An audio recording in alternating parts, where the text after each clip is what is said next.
Good evening. I am Dr. K Gupta, a neurosurgeon practicing for last 30 years. I am working at Silver Street Multispeciality Hospital, Secretary Slope. Now, today we are going to talk about the memory disturbances and aging. Is the memory disturbances which your friends, your relatives, are having is normal or abnormal? Whether it needs to be treated or not to be treated. How do you feel when you meet your parents after a long time or your near relative after a long time and he is not able to recognize you? You feel bad. So these memory disturbances need to be taken care of. But definitely every memory disturbance is not abnormal. There are few memory disturbances which happens in day-to-day routine. Like suppose you are doing a multitasking, brain is occupied in something, you have a stress, acute stress, the chances you may forget the important thing. You have a multiple appointments, but you have not noted them down. You have not put an alarm on which can remind you okay, that such and such time you have to do this. Forgetting names of person is a very common problem. And there are people who do not recollect the name if they have met the person once only. But if they have met the person many times, they are able to recall the name of the person. When we talk of the abnormal memory disturbances which has to be taken care of, these are the memory disturbances which lead to interference of normal day-to-day life. So these need attention. Like the person is forgetting the everything, even the recent and the past memory are disturbed. He keeps repeating the same thing. You tell them something, he is not able to understand after telling the things times. So these need attention. When you talk of memory disturbances, there are multiple reasons which can lead to the pathological memory disturbances. The most common is age with vascular changes in the brain. There is a decrease in the blood circulation in the brain, and the ones there's a brain shrinkage or pathology, the one develops a memory disturbances. If there's a Parkinson's disease, then also person develop memory disturbances. Any of the brain disease like tumor, trauma, brain hemorrhage, blockage of the blood circulation in important areas can lead to the memory disturbances.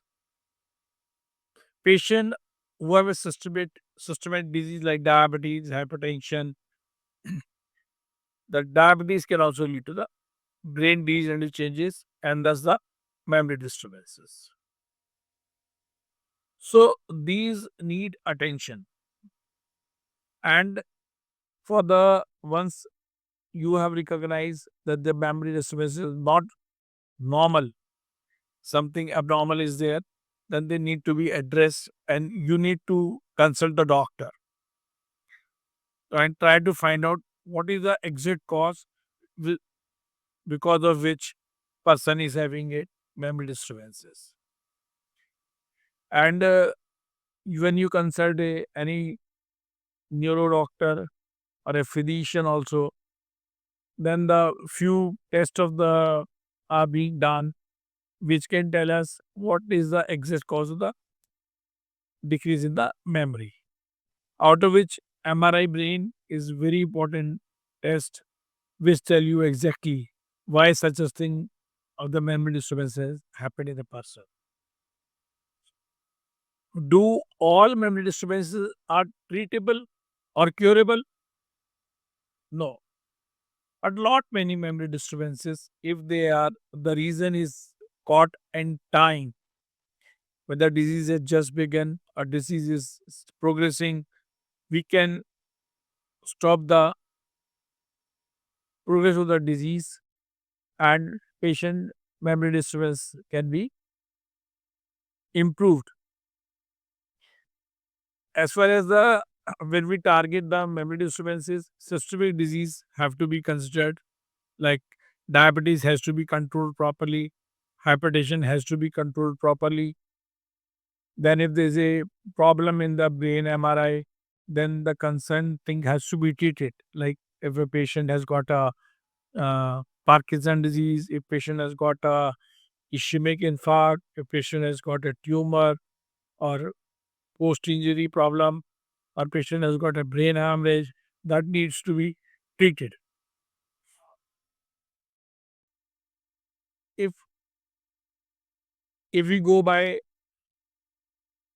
doctor consultation, if the proper medicine are being given, so it has been seen that lot many patients they improve very well and they are able to lead the normal life. Definitely, out of all the medicines we give, emotional attachment and the emotional, the more we give to the patient, the care we give the patient, the empathy we to show the person, that gives a very good result in addition to medicine. If there's any disease which needs a surgical intervention, one has to go for the surgery and get the surgery done, so that whatever the pressure on the brain or damage of brain is there, that can be rectified.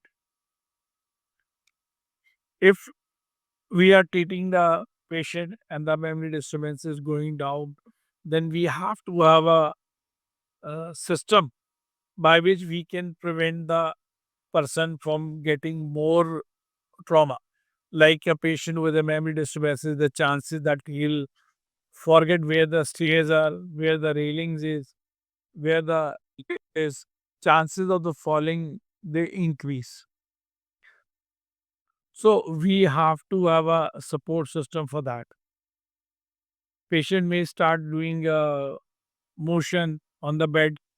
Patient may lose the control of the urination. So they have to be addressed.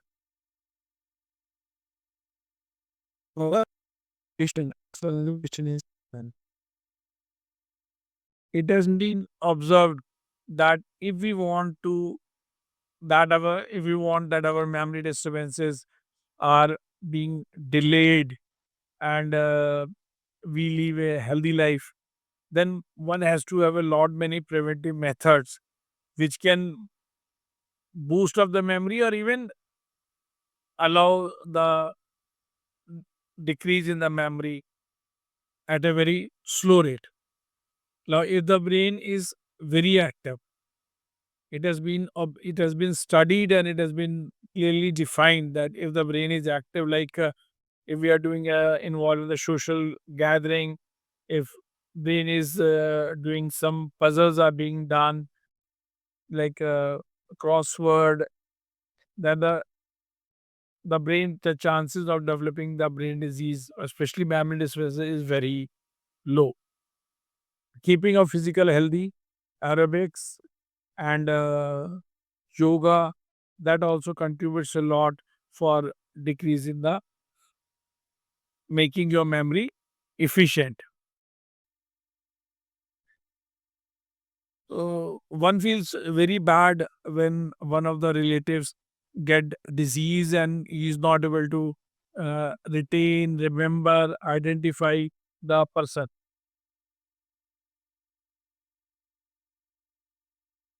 So Alzheimer's disease is very common in nowadays, and but with time, lot of medicines are available. If they are started in time, the Alzheimer's disease can be controlled. Uh, Curing any brain disease is very difficult because brain does not have a power for regeneration. But definitely, if we plan for a preventive and therapeutic, the brain disease can be controlled to lot many extent, and one can live a comfortable, healthy life.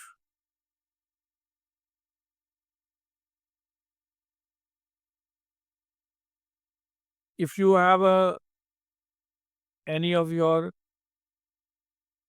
relatives, known to friends who suffering with disease, you can put up queries, you can ask questions so that we can guide you what can be done for the particular person and how can we make him recover his memory or live a good healthy life.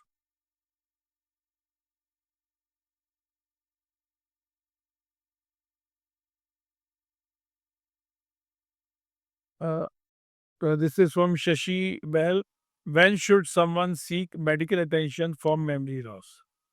I said if the memory loss is affecting the day to day activities, like person is forgetting very small thing, person repeating the same thing again and again.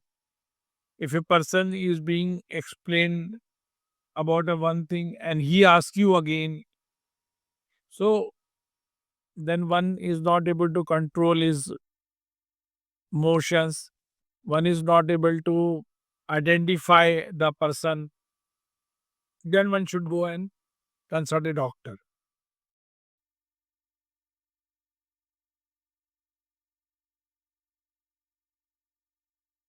This is a Nisha was asking, can stress, anxiety, and depression contribute to forgetfulness? Yeah, definitely. Anxiety may lead to forgetting the some important thing. So you have to a schedule. You should have a alarm system. So or you can have a journal in which you can write the what all works are to be done in a particular day. Alarm, they're available in the mobile. You can put up an alarm to remind it. But as such, we're talking about the anxiety. Anxiety as per se does not affect the brain parenchyma. But definitely because of the some particular anxiety occupies some part of the brain that doesn't allow to remember the many things. As far as depression is concerned, depression may you do not lose memory, but you doesn't want to do the work. If you remember that this is to be done, you will not do it. And the person will say that he is forwarded it. So that's what I said. The preventing the memory loss is very important. If we can do a regular yoga, we can do a regular aerobics, we can do a regular puzzles, and we are doing a socialization. Because human being touch to each other makes a lot of difference.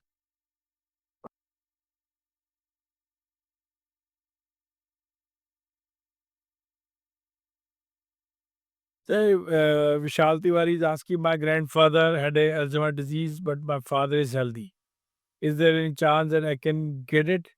I am now my 50s, sometimes forget names. So, Vishal is a basically these are not hereditary disease, but definitely forgetting name is very common because when you have a lot of work in the mind to do, the chances are one or two things may be missed. So, best part is that you should keep doing yoga, meditation. That will helps you a lot. And I've seen that the people who have been doing a visualization, they are able to retain the memory very well. So, and in addition to all this, the if you have a systemic disease, diabetes, that has to be controlled.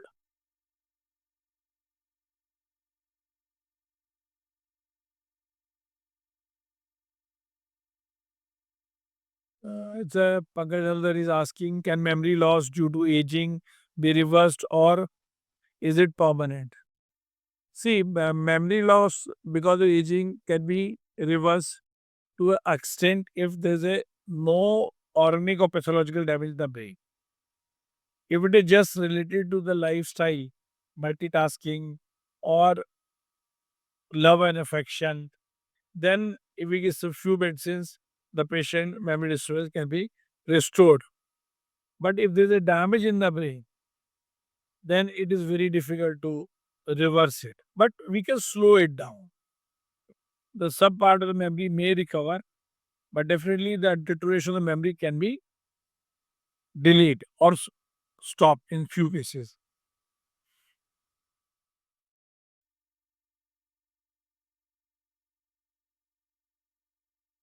So Dharvinder Sharma is asking, what about the brain migraine pain?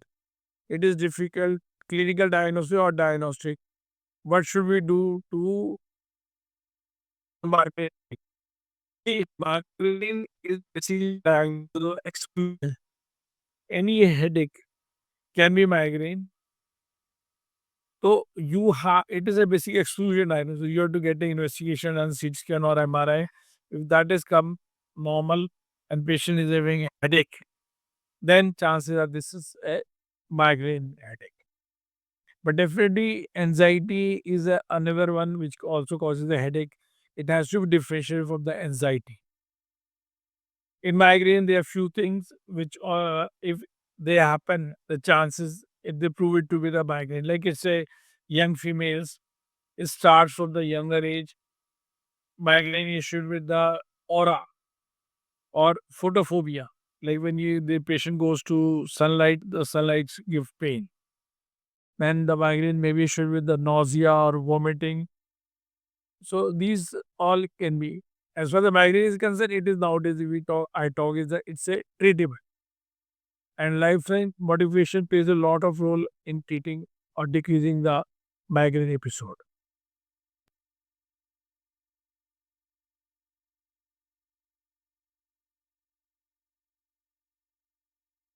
And then Shah asking for the brain में blockage by medicine prescribe एक सन से. See, brain may blockage is like a heart attack blockage. It's a basically brain attack. And once you have a brain attack, chances that the brain attack may recur. So if you want to get it off or you want to prevent the second brain attack, you have to take a medicine. And it is not for 1 year, it has to continue for the lifelong.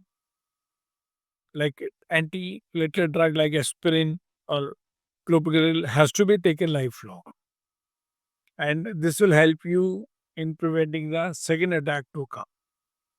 Nowadays, standard recommendation is coming. The people say that all the person above 40 years should be given a anti-platelet drug.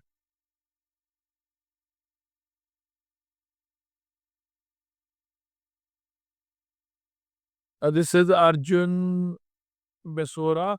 What is used to diagnose serious memory disorders?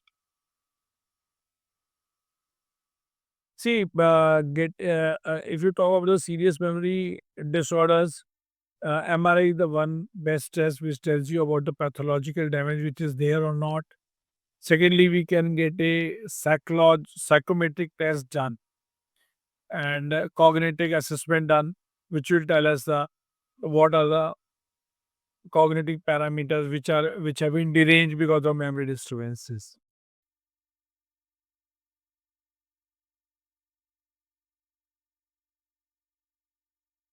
Anyone is free to ask the question, and if it comes to your mind afterwards, you can put on the mail or you can put on the mobile number, and we'll come back to you with the reply.